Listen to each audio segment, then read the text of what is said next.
Do you think you live in a world of constant change? Do you feel, despite your best ideas, efforts, resources, you struggle to implement changes at your healthcare facility? 66% of the changes fail at implementation stage.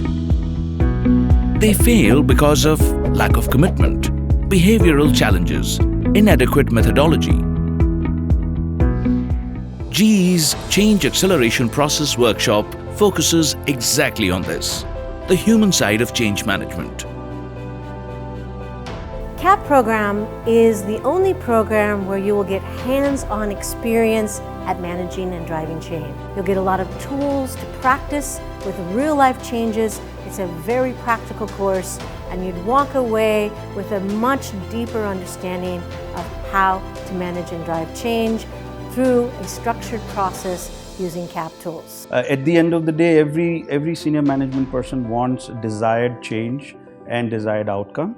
And the tools that this program provides assure you of a desired result. Yes, there was a time during the program where I realized that as an organization, we were driving our people for compliance rather than commitment. That is why we were not being able to sustain the change that we were wanting. So definitely it's an eye-opener. Different models, and we practiced a lot. And if there is any change in our organization, I can look back to the models and implement them. GE is one of the very few companies who looks forward to bringing its best practices to the world. We are very lucky to be customers of GE and have had this opportunity. I would definitely recommend this program. Yeah, definitely I'll recommend this program to my colleagues. And I would recommend my colleagues.